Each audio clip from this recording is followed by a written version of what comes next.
ఓం శ్రీ గురుభ్యో నమః. అక్టోబర్లో ద్వాదశ రాశుల ఫలితాలు ఏ విధంగా ఉన్నాయో ఒక్కసారి పరిశీలన చేయాలి. ఇవన్నీ కూడా గోచారరీత్యా చెప్పబడే ఫలితాలు అంటారు. గోచారరీత్యా కూడా మనకి ఒక్కొక్క గ్రహం ఒక్కొక్క ఫలితాన్ని ఇస్తూ ఉంటుంది.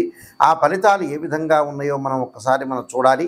ముఖ్యంగా ఏ ఏ గ్రహాలు ఏ ఏ రాశుల్లో సంచారం చేస్తున్నాయి, ఎవరెవరికి బాగుంటుందనేది ముఖ్యంగా మన రాశి ఫలితాల ద్వారా మనం తెలుసుకుంటాం. వృషభంలో గురువు, మీనంలో రాహువు, కుంభంలో శని, కన్యలో కేతు, మిథున కర్కాటక రాశిలో కుజుడు, కన్యాతుల రాశుల్లో రవి బుధుల యొక్క సంచారం, తుల వృశ్చికంలో కూడా శుక్రుడు యొక్క సంచారం జరుగుతుంది. ఈ అక్టోబర్ నెలలో ద్వాదశ రాశుల వాళ్ళకి కొంతమందికి మంచి ఫలితాలు, కొంతమందికి చెడ్డ ఫలితాలు, శుభ అశుభ మిశ్రమాలతోటి కూడుకున్నది గోచారం. గోచారం అనేది సహజంగా ఏంటంటే వాళ్ళ రాశిని బట్టి మన నిర్ణయం చేయబడి ఉంటుంది. అందువల్ల కొంతమందికి మంచి చెడుల యొక్క మిశ్రమం ఏ విధంగా ఉంటుందో తెలుసుకుని దానికి కొన్ని పరిహారాలు చేసుకొని ముందుకెళ్తే మన లైఫ్లో ముందుకు వెళ్ళే అవకాశం అని ఖచ్చితంగా ఉంటుంది. మకర రాశి వాళ్ళకి ఇక్కడ పంచమ స్థానంలో గురువు యొక్క సంచారంలో ఆర్థిక స్థితిగతులు బాగా ఉంటాయి. కీలక నిర్ణయాలు తీసుకుంటారు. ఇక్కడ అధికారులతో బాగా మాట్లాడే అవకాశాలు ఎక్కువ ఉంటాయి. అంటే గురుబలం ఉద్యోగపరంగా కానీ వృత్తులు ఏదైతే చేస్తున్నారో వ్యాపార పరంగా కొంత లావాదేవీల విషయంలో చాలా అనుకూలంగా ఉంటుంది ఈ రాశి వాళ్ళకి చూసుకునేటట్టయితే. ఎందుకంటే మకర రాశి వాళ్ళకి గురుబలం అనేది చాలా బాగుంటుంది. అలానే అక్టోబర్ 21 తారీఖు తర్వాత అంటే అక్టోబర్ 21 కంటే ముందు వాళ్ళకి 6వ స్థానంలో కుజుడు ఉన్నాడు. అంటే మొదటి 20 రోజుల పాటు అక్టోబర్లో భూములు కొనటం, ఇళ్ళు కొనుగోలు చేయటం, కోర్టు సమస్యల పరిష్కారం కావటం, పిత్రార్జితం రావటము, అన్నదమ్ముల మధ్యలో బాగా సఖ్యత పెరగటం వంటి ఇళ్ళు నిర్మించాలని ఒక థాట్, ఒక ఆలోచన వచ్చే అవకాశాలు గ్యారెంటీగా ఉంటాయి. అంటే ఇవన్నీ కూడా కుజుడు యొక్క ప్రభావం వల్ల ఉంటుంది. అలానే కెమిస్ట్రీ లెక్చర్ కానీ, రియల్ ఎస్టేట్ కానీ, రెవెన్యూ డిపార్ట్మెంట్ వాళ్ళు కానీ, కెమికల్ కంపెనీ వాళ్ళందరికీ కూడా బాగుంటుంది వీళ్ళకి. అంటే కుజుడు 21వ తారీఖు చాలా బాగుంటాడు. అలానే గురువు బాగున్నాడు పంచమ స్థానంలో. అంటే గురుకుజులు చాలా అద్భుతంగా ఉన్నారు వీళ్ళని చెప్పుకోవచ్చు. దాని తర్వాత శుక్రగ్రహం కూడా కొన్ని రోజుల పాటు ఉంటుంది కాబట్టి అన్ని అనుకున్న ప్రయత్నాలన్నీ కూడా చేయటం ఒకటి, సంతానపరంగా ఇబ్బందులు లేకపోవటం, సంతానపరంగా అభివృద్ధి సాధించే అవకాశాలు బాగా ఎక్కువ ఉంటాయి. అంటే కీలక నిర్ణయాలు తీసుకుంటారు. అలానే సయోధ్య చేస్తారు. అంటే ఇరుగు పొరుగు వాళ్ళతో గొడవలు పడకుండా సయోధ్యగా ఉండటం ఒకటి. దాంతోపాటు పంతాలు పట్టింపులకి ఎట్టి పరిస్థితుల్లో కూడా పోకుండా మోసపోకుండా ఉండటం అనేది మంచిది. అంటే సరైన నిర్ణయం సరైన సమయంలో తీసుకొని ముందుకు వెళ్ళటం అనేది చాలా ఇంపార్టెంట్. రవి యొక్క బలం వల్ల ఉద్యోగ భద్రత బాగా పెరుగుతుంటుంది.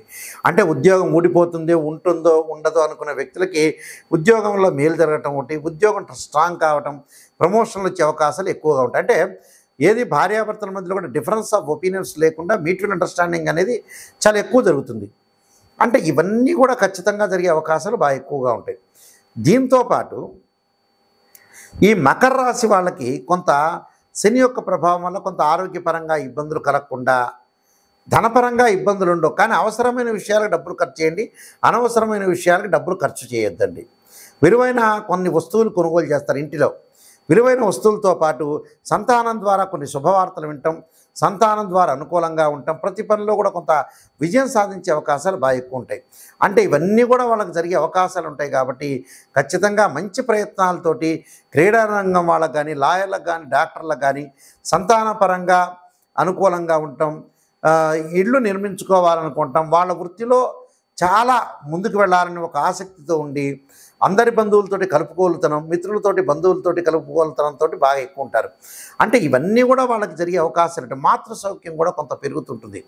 అంటే వాహనాలు కూడా కొనుగోలు చేయటం, వాహనాల మీద వెళ్ళేటప్పుడు కొంత నిరాశ జరుగుతుంది. అంటే ప్రయాణంలో చేసేటప్పుడు కొంత అలసట చెందే అవకాశాలు ఉంటాయి. కాబట్టి నేను చెప్పిన పరిహారాలు చేసుకుంటే మీకు మంచి జరిగే అవకాశం ఖచ్చితంగా ఉంటుంది. ముఖ్యంగా ప్రధానంగా ఈ రాశి వాళ్ళు ఏ విధంగా అనుసరించాలి, ఏ విధంగా ప్రత్యేకంగా పరిహారాలు చేసుకోవాలి అని అంటే ముందుగా ఏదైనా సరే వీళ్ళు చేయాల్సినవి కొన్ని ప్రత్యేకంగా మేము ఆ రెమెడీస్ అనేవి చెబుతున్నాం. ఆ రెమెడీస్లో సోమవారం రోజున తత్పురుషాయ విద్యే మహాదేవాయ ధీమహే తన్నో రుద్ర ప్రచోదయాత్ అనే మంత్రాన్ని చక్కగా చదువుకోవటం, అలానే మంగళవారం రోజున సుబ్రహ్మణ్య స్వామి ఆరాధన చేయటం, గురువారం రోజున గురువు యొక్క అనుగ్రహాన్ని పొందడానికి దేవానాంచ ఋషీనాంచ గురుకాంచన సన్నిపం బుద్ధిమత త్రిలోకేశం తం నమామి బృహస్పతి అనే మంత్రాన్ని, దత్తాత్రేయ స్వామి యొక్క కవచాన్ని, అలానే శుక్రవారం రోజున అమ్మవారు, అలానే బుధవారం రోజున నారాయణాయుధ్యే వాసుదేవాయ ధీమే తన్నో విష్ణు ప్రచోదయాత్ అనే మంత్రాన్ని,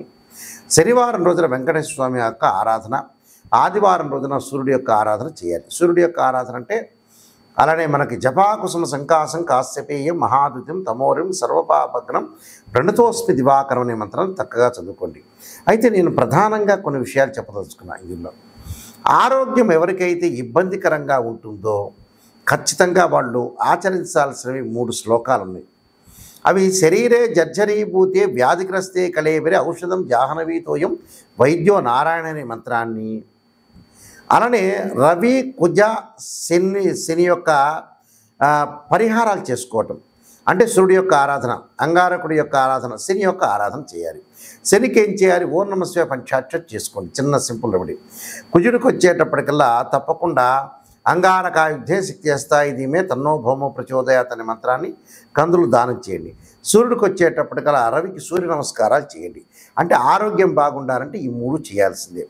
ధనం కలిసి రావట్లేదు గురువు గారండి, నాయకంటి గారు అని అంటే ధనానికి మంచి మంత్రం ఏంటంటే యక్షాయ కుబేరాయ వైశ్రవణాయ ధనధాన్యాధిపతే ధనం ధాన్యం సమృద్ధిమే దేహిమే దాపైస్వ అనే మంత్రాన్ని చదవండి.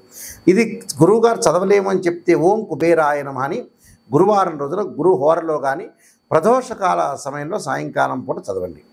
అలానే వివాహం కావట్లేదు, మా అమ్మాయికి అబ్బాయికి వివాహం కావట్లేదంటే ఖచ్చితంగా శుక్రవారం రోజున అమ్మవారికి రాజరాజేశ్వరికి కుంకుమార్చన చేయండి. ఆ కుంకుమార్చన కూడా తప్పకుండా కాత్యాయన విద్య కన్యాకుమార ధీమే తన్నో దుర్గ ప్రచోదయాత్ అనే మంత్రంతో కుంకుమార్చన చేయటం అనేది మంచిది. అలానే విఘ్నాలు జరుగుతున్నాయి అంటే గణపతిని ఆరాధన చేయండి. బుధవారం కానీ హస్తా నక్షత్రం రోజున కానీ గణపతిని గరికతో ఆరాధన చేయండి. వీలైతే సంకష్టాల చతుర్థి వ్రతం వస్తుంది, ఆ వ్రతాన్ని మీరు చేసుకోండి. ఓం గం గణపతి అయిన మన గకార అష్టోత్తరంతో మాత్రమే, మామూలు అష్టోత్తరం అవసరం లేదు. గం గకార అష్టోత్తరంతో మాత్రమే మీరు బుధవారం రోజున హస్తా నక్షత్రం గణపతిని ఆరాధన చేయండి. అంటే ఇవన్నీ కూడా అంటే ఉద్యోగ ప్రయత్నాల్లో విఫలమవుతున్నా, ఉద్యోగం రావట్లేదంటే సూర్యుడి యొక్క ఆరాధన చేయండి. సూర్యుడి యొక్క ఆరాధన ఎలా చేయాలి అంటే ఆదిత్యాయుధ్యే సహస్రమూర్తాయ ధీమే తన్నో సూర్య ప్రచోదయాత్, లేకపోతే ఓం సూర్యాయ నమః, లేకపోతే ఆదివారం రోజున తప్పకుండా మీరు చేయాల్సింది ఏంటంటే జిల్లేడు సమిధలు తీసుకొచ్చి ఓం సూర్యగ్రహాయ స్వాహ అంటే సూర్యగ్రహాయ స్వాహ సూర్యగ్రహ ఇదన్నమని ఆజ్యంతో నెయ్యితో హోమం చేయండి ఆదివారం రోజున. అంటే ఉద్యోగ ప్రయత్నాలు సఫలీకృతమయ్యే అవకాశాలు ఉంటాయి. అలానే విదేశాలకు వెళ్ళలేకపోతున్నారంటే రాహు యొక్క ఆరాధన చేయండి. ఎలా ఆరాధన చేయాలి? ఏదైనా సరే మినుములతో చేసిన వంటకాన్ని దేవాలయంలో ఇవ్వండి ఆదివారం రోజున. ఆదివారం కానీ శనివారం దేవాలయంలో ఇచ్చి భక్తులందరికీ కూడా పంచితే విదేశాలకు వెళ్ళే అవకాశాలు ఎక్కువ ఉంటాయి. మరి విద్యార్థులు ఎలా చేయాలి?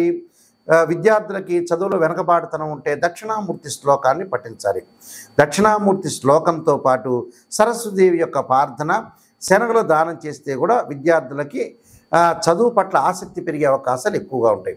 స్త్రీలు కూడా భగవంతుడి యొక్క ఆరాధన, అమ్మవారి యొక్క ఆరాధన చేయటం వల్ల కూడా మనకు మంచి జరిగే అవకాశాలు ఖచ్చితంగా ఉంటాయి. నేను చెప్పిన విషయాలను కూడా మీరు పాటించండి, మీకు మంచి జరిగే అవకాశాలు ఖచ్చితంగా ఉంటాయి. సర్వే జన సుఖినో భవంతు.